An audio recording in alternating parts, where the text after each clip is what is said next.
Welcome to Suffolk Public Library's Own Your Career Summer Side Hustle series. Today we're going to talk about selling your stuff using Marketplace, Mercari, and other sites and apps.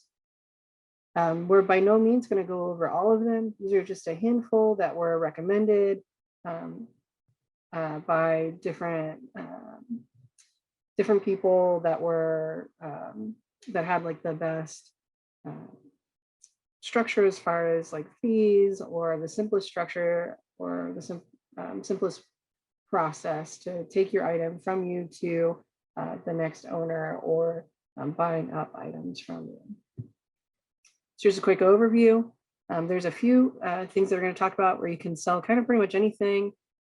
So Amazon, eBay, Facebook Marketplace, Offerup, and Mercari. There's one that's more directly related to clothing and accessories, and then one that's more directly related to selling technology and electronics. So kind of throughout, I'm going to give you a little bit of background, and then I'm going to show you how to start setting up with each of these.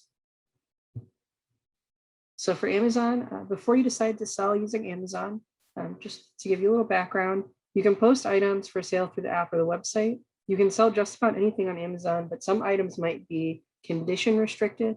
And what I mean by that is they may be required to be new, or they may be required to be used, or they can be new, used, and in good condition. There's some different things there. Some items may require pre-approval to post, and some may need some specific information included in the posting. For example, if you're selling a mattress, you may need to include not only the dimensions, but some information about the type of material used, and some of that other information that's included on that tag that they tell you in the store you can't take off. So you can find a list of what can be sold with the conditions permitted. Here, I created a tiny URL to make it a little bit easier. So you can go to tinyurl.com/Amazon sellable items. So that gives you a list of all the different types of items and the condition restrictions around them. And then you can also find the list of items that need pre-approval or specific additional information here at tinyurl.com/Amazon restricted items. So again, for the full list with the conditions, it's tinyurl.com/Amazon sellable items. And for the items that require pre-approval or specific additional information, you can find that at tinyurl.com/Amazon restricted items. So for selling on Amazon, there are two types of seller accounts. There's a standard individual plan in which Amazon will take out 99 cents per item sold, as well as a referral fee of 8% to 20% of the total sale price, including shipping, but not taxes. There is an additional fee if you're selling media items such as books, movies, video games, etc. You'll pay an additional $1.80 for a closing fee for those. So that's like the basic plan. And it's recommended that you use that one if you're not planning on selling a whole lot of items each month, or just like a couple of things here and there. There's also the professional selling plan, where you'll pay $39.99 per month instead of 99 cents per item. So you'll still pay that 8 to 20% referral fee and that $1.80 closing fee on those media items, but you're not paying 99 cents per item. So most people say that if you plan to sell a lot of items, so more than 40 in a month, this may be a better option, be more cost effective if you're planning on selling 40 to a few hundred or however many different items. So now we're going to kind of walk through setting up an Amazon selling account. Now, this is a little bit easier if you already have an Amazon account that you've logged into. So I'll show you a little bit of that. So we'll go to Amazon.com. So how I got to the become a seller, I went up to where my name is and the accounts and list. And over here on this side, it has start a selling account. And I just clicked on that, and that brought me to the screen here. So I'm going to walk through starting up the basic account. It will be relatively similar for the Amazon seller account. The only thing is you'd have to pay that fee up front, that $39.99 a month. All right, so I have hit sign up. And this is the screen that it's brought me to. It's Seller Central. So before I can get started, I need to make sure that I have some stuff nearby. So I have to have my business and contact address, my mobile or telephone number, a chargeable credit card, and some information about my identity. So social security card or my driver's license, state ID, that sort of thing. So I have to start by selecting my country that I'm selling in. So I'm selling in the United States. This will help set taxes and things like that, and help with estimated shipping. So I don't have a business. If you're trying to start up a business and you have a business license, you'll need to pick the appropriate information there. I'm just selling as an individual. So I'm going to need to put in my full name and hit agree and continue. So I'll put in my information from my country of citizenship, the country I was born in, my date of birth, what I'm going to use as my business address and my phone number. So I'll hit that send SMS and we'll send me a PIN number to use. I'll put in my billing information. So that's credit card information or bank routing, PayPal, that sort of thing. And then I'll set up my store. So if I'm just planning on selling a couple items, I don't have to put as much effort into it. But if I plan on making a legitimate business on Amazon, I'll probably put more work into it. And I'll do the verification steps. So that's basically getting started on Amazon. Right, so next we're going to talk about using eBay. So a little bit before we get started with eBay, you can auction or sell a large number of items on eBay. I couldn't find any information about restrictions on items that you can sell. So there's a pretty big variety. The fee structure for eBay, for most items, eBay takes between 10 and 13% of the total sale, including shipping, but not taxes. So similar to Amazon in that fashion. For every item over 200 items that you've posted in the same month, eBay will take an additional fee per item. The first 200, there's no additional fee to post. You can find out more about specific types of items and fees located here at this tinyurl.com/eBay selling fees. Again, that's tinyurl.com/eBay selling fees. I would go a bit more into it a little bit more specifically, but the way eBay breaks up their fees, it's kind of based on the type of item that you're selling. So some things have an extra fee attached to them, some of them don't. Some are small extra fees, some of them are pretty large extra fees. It all depends on what you're trying to sell. Something different about eBay, you can upgrade or promote your material. So for auction items, you can set a reserve price to be the minimum amount you would take. This comes with an extra fee of $5 or 7.5% of the reserve price, whichever is higher, up to $250. You can also promote your postings for a 30-day period by paying $9.95 upfront. So there's some additional things that you can do that do take out some additional money. So now we're going to get started with eBay. So I just Googled eBay selling. The URL is actually pretty short. It's ebay.com/sl/sell. They have a pretty robust page here that you can kind of walk through. It gives you some additional information. You can get to all of the frequently asked questions, some popular categories that people are selling in, all sorts of things. So we'll hit list an item. So the first thing I need to do is I need to put the brand, the model, some other detail. If it's a book, the ISBN. If it's a car, the vehicle identification number. For the sake of this, I'm going to say that I'm selling a remote control car.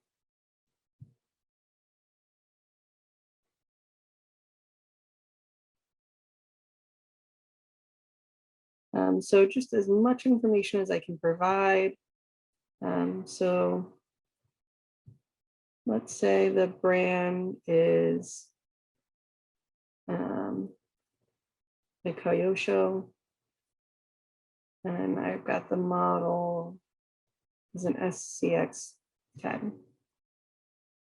It's used because I've played with it a bit.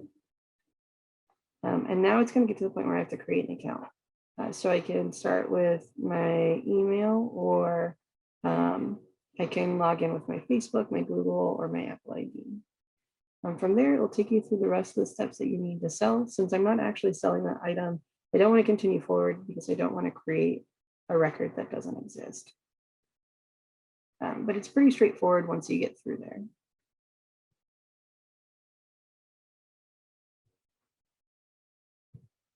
Right, so next we're going to talk about Facebook Marketplace. You can sell most anything on Marketplace. The items that are not allowed are animals, healthcare items, anything with before and after pictures, services, items that do not have a physical product, and items that have been mismatched with their between their pictures and their descriptions. So there is some things that you do have to be mindful of. There are no fees collected by Facebook and no fees to post items for sale in Marketplace. It does tend to be location restricted, so it will be viewable by predominantly people that are near you. Facebook does not manage any aspect of the sale for you, which is one of the downsides to this. So that means that whatever you agree on for payment, you're responsible for collecting the payment. If shipping is required, you're responsible for setting up and shipping the item, scheduling, meeting up to pick up the item, any of that. So Facebook is really just a spot where somebody can find what you're trying to sell. And after that, it's up to you to make all of that occur. When meeting to exchange an item, it is best to do it in a well-lit and public area to ensure your safety. So depending on where you live at, there are some places, public places, that do have parking spaces that are marked for this type of exchange.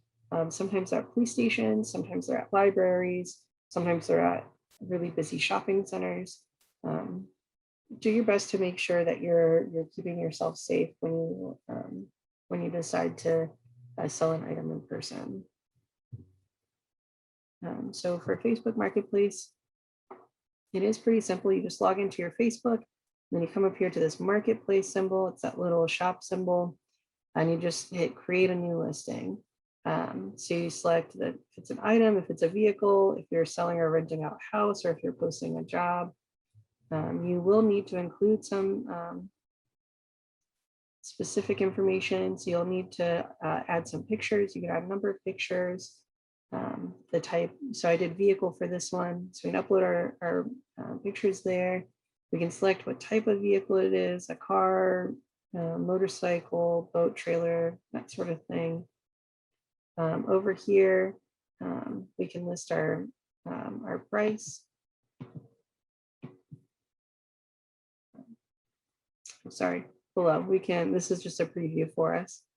So below we can set our location. So in Suffolk, Chesapeake, wherever you're going to be selling this out of, the year, make, model, you can set your price here, and then a description. So this would be the area where you could talk about any extra features, any damages that the potential buyer should know of. You can put the mileage in there, anything that might be pertinent for the person purchasing the vehicle in this instance from you. But the same would be true for selling an item as well. You control when this gets taken down. You make the decision on if you're selling, like who you're selling it to. If you get multiple people reaching out about an item, it's up to you to make the decision on who you're selling the item to. And then once you've sold the item, you can come in and get rid of the posting.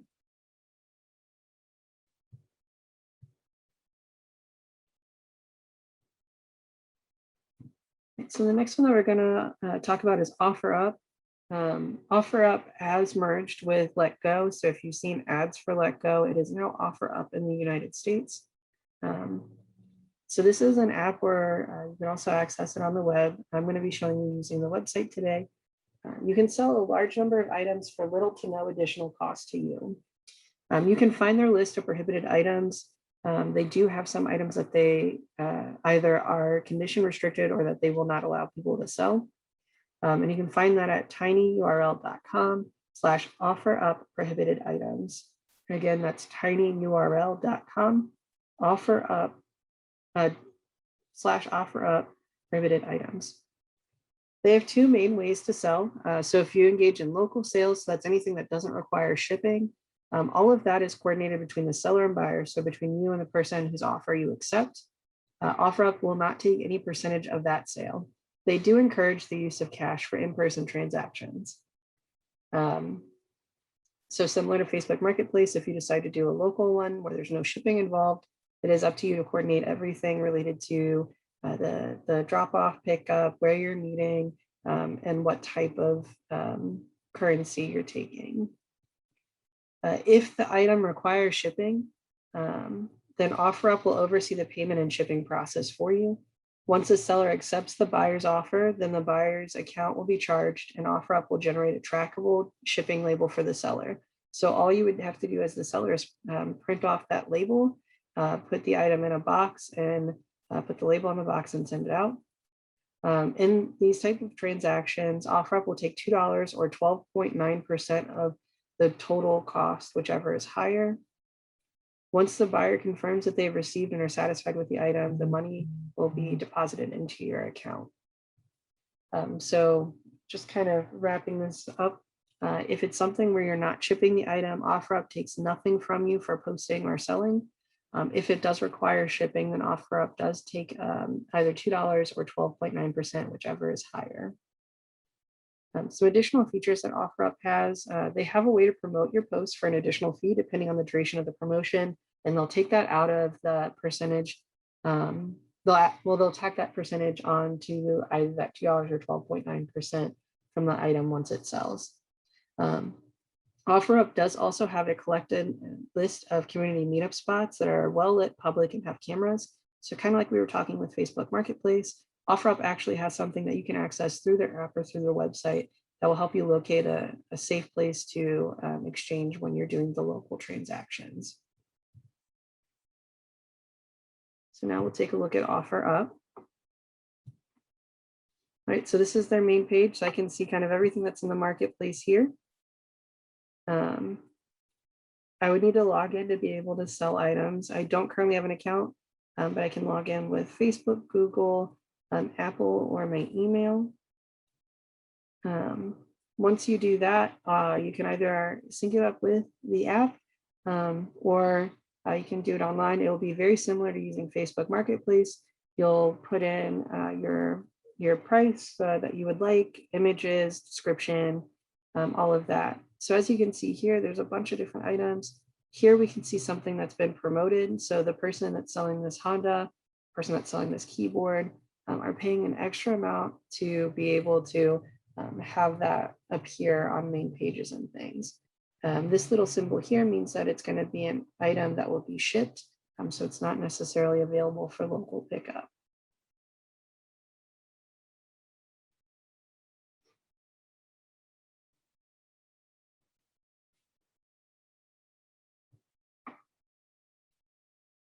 Okay, so next we're going to talk about Mercari. This is another app or website. You can use either.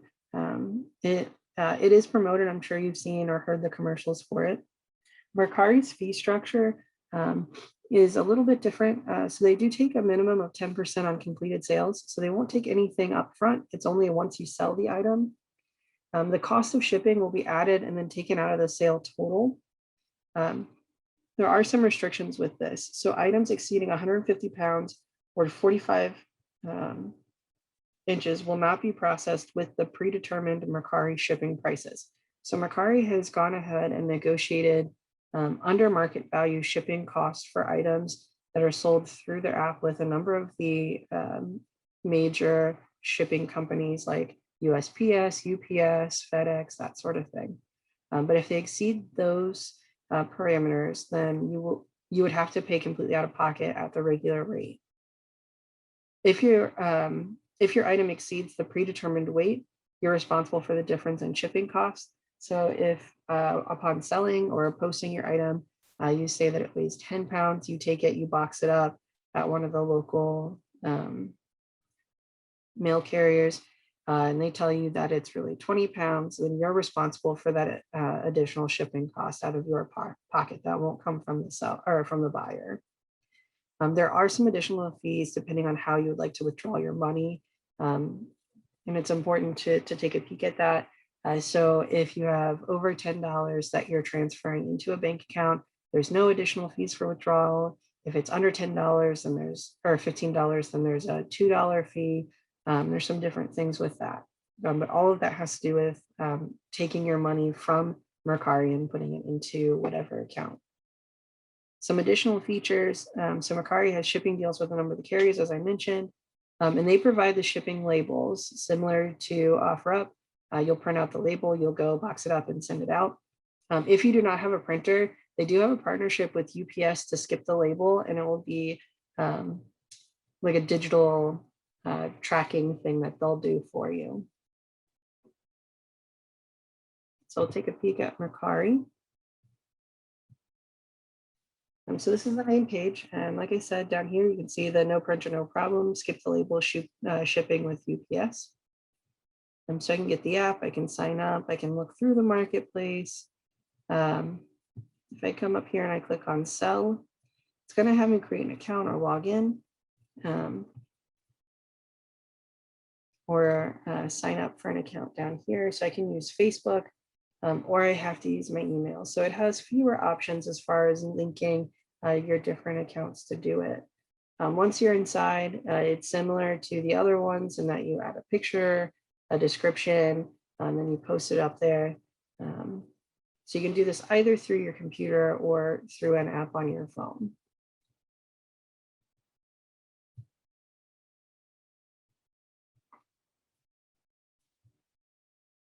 So the next one I want to talk about is predominantly for clothing and accessories. It's Poshmark, another one that's been in, has lots of commercials and things. So it's designed to be a sales and social network platform related to men's, women's, and children's clothing, as well as some other items. So there is a social networking kind of piece to it where you can engage and talk about trends and different things like that. Their fee structure can be a little complicated. All items under $15 are charged a $2.95 fee, and then all items over $15 are charged a 20% fee. The buyer is then also charged $7.11 for expedited shipping. So that's outside of the fees that are taken out of your sale. An additional feature is Poshmark handles the shipping logistics and will generate a label for you to print. All shipping is through USPS priority. This one you would need to be able to print out the labels in order to ship them.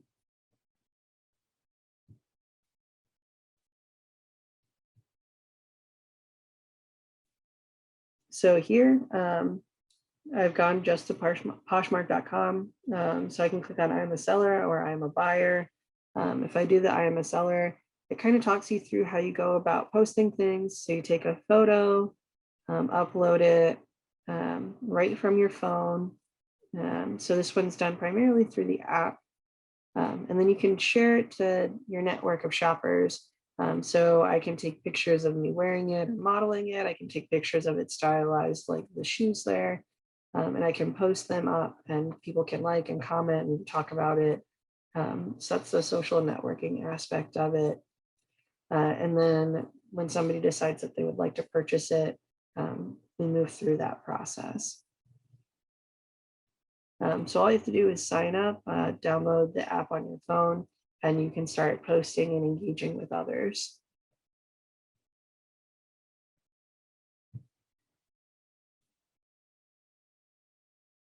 All right, the last one I'd like to talk about is very different from the other ones that we've talked about today. It's Decluttr. Primarily, it deals with old electronics, so computers, TVs, smartphones, etc. And they'll buy things even if they're broken. They may not pay as well if they're broken, but they'll still buy them if they've got a broken screen, missing key, that sort of thing. They do also buy textbooks, CDs, DVDs, and Legos. A note about selling Legos, they buy them by the pound, and not by the set. So what happens is you upload pictures and send them some information about the item that you would like to sell, and they give you a quote on what they are willing to pay for it. If you accept their quote, then you go ahead and you send the item, and they will pay you the day after they get it. If for some reason there's some unforeseen damage that occurs between the time that leaves you and gets to them, they'll just send it back to you at no cost, no additional cost to you. You could then take the broken item and send them information about it and see if they'll still buy it broken. It will probably be for less money. So unlike some of those other ones that we've seen, this one does not require you to have a buyer lined up to be able to get paid for your item. Decluttr buys it right from you and then they post it to sell.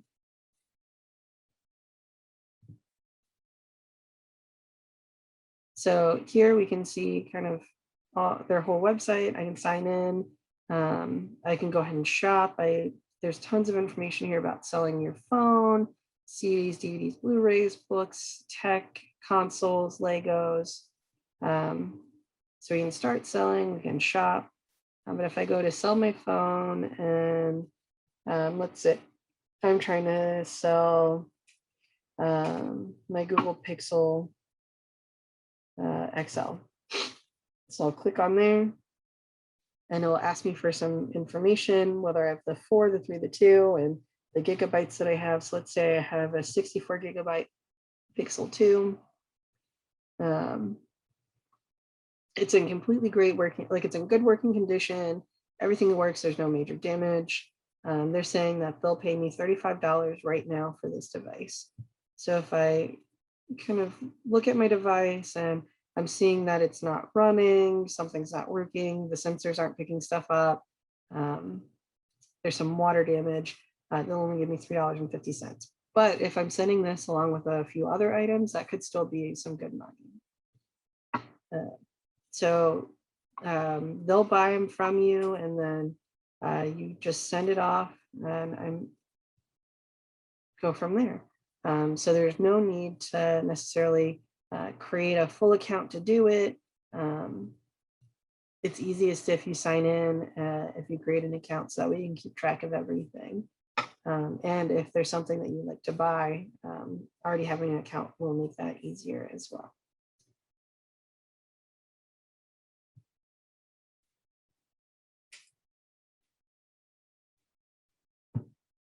Right, so like I said, there are tons more apps and websites out there for you to sell your items on.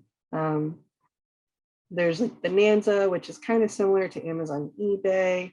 You can always use Craigslist. Swappa is another one for tech items, similar in the same vein. There's Glide and Gazelle, which are also for tech. There's 5 Miles, which is very similar to Offerup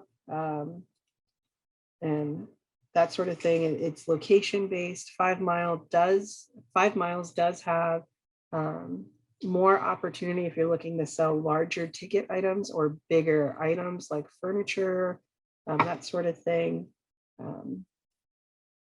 So these are just ones to get you started.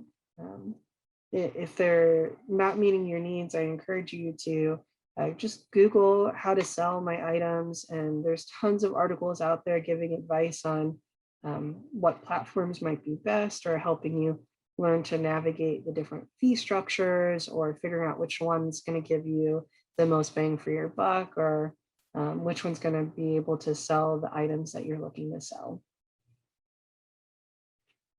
So thank you for joining Suffolk Public Library for our second installment of our Own Your Career Summer Side Hustles. Please join us next time as we continue to look at other ways to monetize some of your hobbies and interests.